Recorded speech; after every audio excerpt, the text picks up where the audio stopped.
Franchement, les amis, ce qu'on vit ce soir est complètement dingue. Le Real Madrid qui s'impose 3-0 face à Manchester City. Vous voyez bien que je ne suis même pas chez moi, mais honnêtement, je suis tellement heureux. Voir mon club retrouver ce niveau dans la compétition qui est la sienne, c'est incroyable. Parce qu'il faut le dire, depuis le début de saison, ce Real Madrid avait énormément de mal. L'équipe avançait difficilement, les performances étaient irrégulières. Et ce soir, ils mettent 3 buts à City. C'est énorme. Et alors la performance de Federico Valverde? Mais quel match! Un triplé, mais surtout une activité incroyable sur tout le terrain. Ce soir, il a été partout. On aurait dit qu'il jouait à tous les postes à la fois. Par moments ailier, parfois milieu, parfois presque latéral. Il a même donné l'impression de pouvoir jouer gardien s'il le fallait. Il était tout simplement exceptionnel. D'ailleurs, vous voyez ce petit porte-bonheur que j'ai toujours avec moi devant les matchs? Ce petit requin-là est devenu un symbole pour moi. À chaque fois que je l'ai en main pendant un match du Real, on gagne.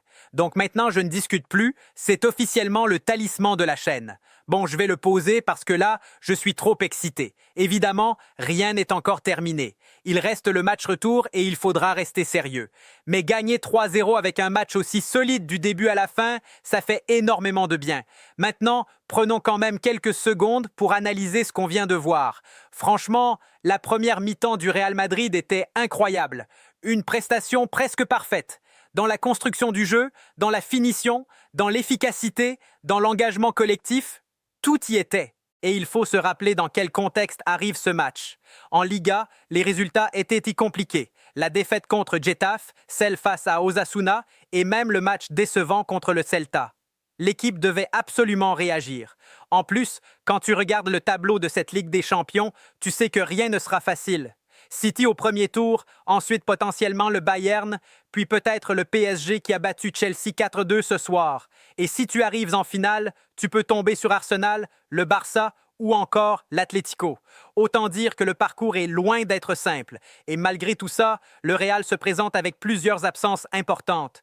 Mbappé n'est pas là, Bellingham non plus, Rodrigo également. Plusieurs cadres manquent à l'appel. Mais malgré ces absences, l'équipe a trouvé une force collective qu'on attendait depuis des semaines. Une sorte d'orgueil qui est enfin apparu ce soir. Et en face, même si Manchester City n'est peut-être pas dans sa version la plus dominante, ça reste une équipe extrêmement forte. Leur effectif est impressionnant, que ce soit chez les titulaires ou sur le banc. Sur le papier, ils ont plus de profondeur que nous. Et pourtant, le Real a répondu présent.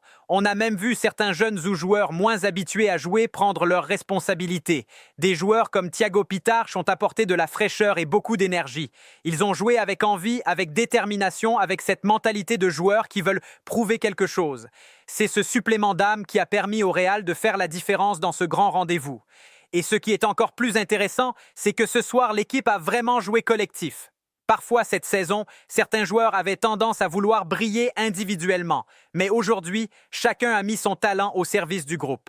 Les déplacements étaient intelligents, les passes rapides, les prises d'informations constantes. Les joueurs jouaient avec une vraie lucidité tactique. Au milieu de terrain, le Real a réussi à tenir tête à des joueurs comme Rodri et Bernardo Silva.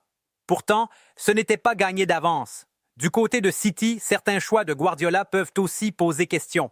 Par exemple, l'utilisation de certains joueurs à des postes inhabituels ou certaines absences dans le 11 de départ. On n'a presque pas vu Phil Foden, qui est pourtant un joueur capable de faire basculer un match. Savigno a débuté mais n'a pas vraiment pesé sur la rencontre. Finalement, le seul joueur qui a réellement posé des problèmes au Real, c'était Doku. Sur son côté, il a réussi plusieurs fois à faire la différence face à Trent Alexander-Arnold, qui a clairement souffert défensivement. D'ailleurs, il a souvent fallu l'aide de ses coéquipiers pour contenir Doku. Rudiger, Pitach ou même Valverde sont venus l'aider sur ce côté. Mais à part ça, Manchester City a manqué d'impact. L'équipe n'a jamais vraiment réussi à imposer son rythme ni à prendre le contrôle du match. Et quand tu vois cette performance du Real Madrid, tu te dis peut-être qu'on vient d'assister à un déclic. Peut-être que ce match va devenir la référence de la saison. On avait déjà eu un moment fort avec le Clasico remporté contre le Barça en début de saison. Mais ensuite, il y a eu des tensions, des difficultés et l'équipe est entrée dans une période compliquée. Ce soir pourrait marquer un tournant. Certains joueurs avaient besoin de ce genre de match pour retrouver confiance. Rudiger, par exemple, semble revenir à son meilleur niveau physiquement et s'impose à nouveau comme un pilier de la défense. Ferland Mendy n'a joué qu'une mi-temps, mais quand il est en pleine forme, on sait qu'il est extrêmement solide défensivement. Fran Garcia, qui l'a remplacé, a également été très intéressant. Que ce soit dans la récupération, dans les relances ou dans ses prises d'initiative, il a montré qu'il pouvait apporter à l'équipe. Et ça montre une chose importante.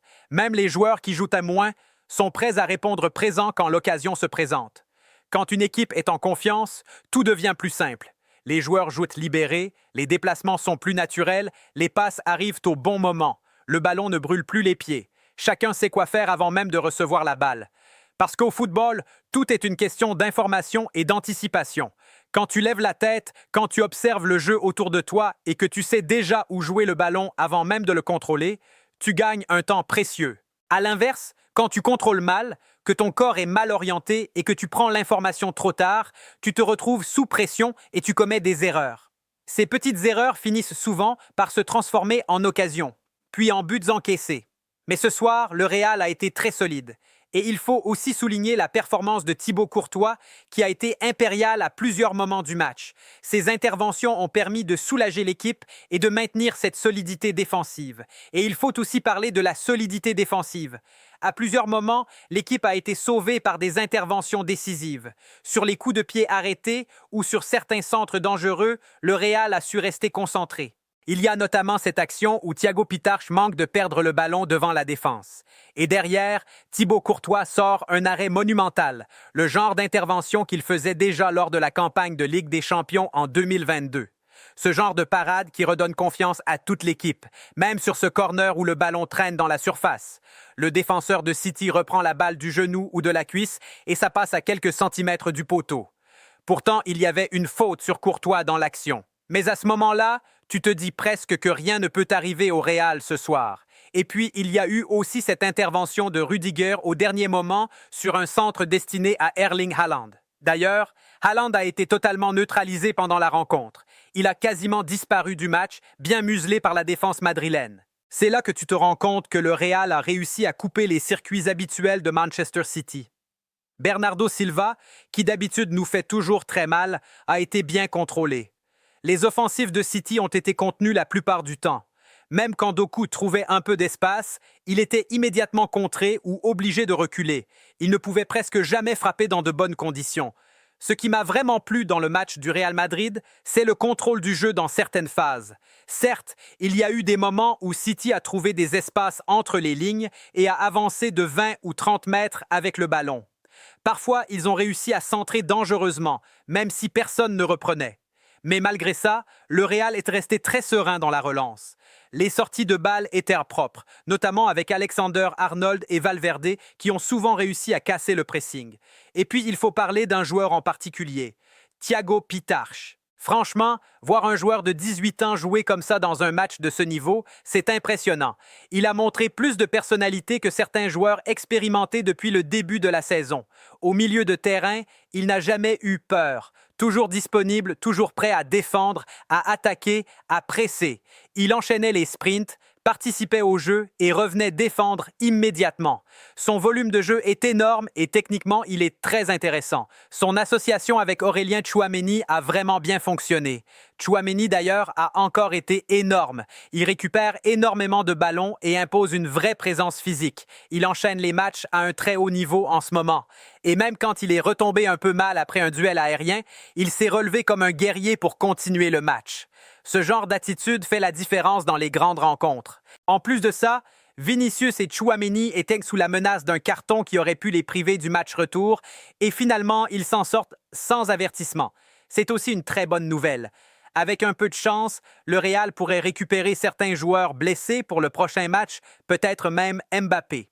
Si l'équipe arrive à garder ce niveau de jeu avec le retour de certains cadres, ça pourrait devenir très intéressant. Ce qui m'inquiétait avant la rencontre, c'était l'absence d'un vrai numéro 9.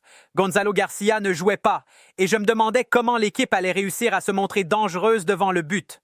Mais finalement, le Real a compensé par le mouvement collectif. Le pressing était bon, le contre-pressing aussi. Les récupérations de balles hautes ont permis de mettre City sous pression. Arda Güler a été très bon techniquement. Il a beaucoup travaillé défensivement et a aidé l'équipe à garder l'équilibre, notamment en revenant souvent sur le côté gauche. Brahim Diaz, lui, évoluait un peu comme un second attaquant. Il repiquait souvent côté droit, laissant de l'espace pour les projections de Valverde.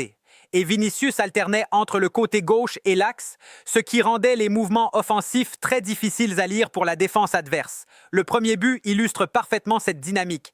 Valverde part d'une relance de Courtois, accélère et prend de vitesse le défenseur avec une facilité impressionnante.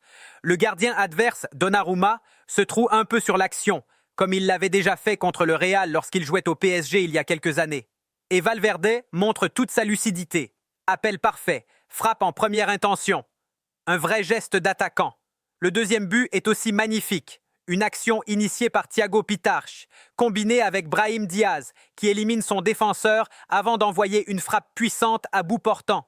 Impossible pour Donnarumma d'intervenir. Franchement, ce genre d'action rappelle le football de rue, un peu comme dans FIFA Street. De la créativité, de l'audace. Et s'il y a un joueur qui ressort vraiment de ce match, c'est Valverde. Pour moi, il s'impose de plus en plus comme un leader du Real Madrid. Il a peut-être eu un début de saison compliqué, mais aujourd'hui, il montre qu'il peut tout faire sur un terrain. Pour ceux qui connaissent le basket, on pourrait dire qu'il était dans la zone. Pour les fans de manga comme Blue Lock, on dirait qu'il était dans son flow. Tout ce qu'il tentait fonctionnait. Le Real aurait même pu marquer un 4e but. Brahim a eu 2 occasions supplémentaires. Et puis, il y a ce penalty raté par Vinicius. Franchement dommage. Il a tenté un geste un peu trop compliqué alors qu'il aurait simplement dû frapper fort. Si ce penalty était rentré pour le 4-0, le match retour aurait été quasiment réglé. Parce que même si 3-0 est un excellent résultat, ce n'est pas encore totalement fini. City reste une équipe très dangereuse, surtout à domicile. Mais malgré tout, le Real a largement dominé ce match. City a eu peu de frappes cadrées et les occasions les plus dangereuses étaient madrilènes. Oui, il y a eu quelques situations un peu chaotiques devant notre surface. Mais Courtois était vigilant et la défense a toujours réagi rapidement. Je veux aussi souligner l'importance des remplaçants. Les changements ont apporté de l'énergie sans faire baisser le niveau de jeu. Valverde a livré une prestation digne d'un joueur capable de viser le ballon d'or un jour. Vinicius n'a pas été au meilleur niveau, mais l'équipe a su compenser. Le duo Tchouaméni, Thiago Pitarch au milieu, a parfaitement fonctionné, bien aidé par l'activité d'Arda Güler et Brahim Diaz. Brahim m'a particulièrement impressionné par son énergie, son agressivité et sa qualité technique. Sa petite louche pour Valverde est un geste de grande classe. C'est ce genre d'inspiration et de créativité qui manquait au Real depuis le début de la saison. Il faut aussi reconnaître que l'entraîneur Arbeloa a bien géré son match. Ses choix et sa lecture de la rencontre ont été très bons. À l'inverse, certaines décisions de Guardiola peuvent surprendre. Certains changements ou certaines compositions n'ont pas vraiment fonctionné. Au final, malgré les absents, le Real Madrid a fait le travail. Je reste un peu sceptique sur le niveau défensif d'Alexander-Arnold, mais dans la relance, il est exceptionnel. À long terme, le club pourrait envisager de recruter un latéral droit plus solide défensivement.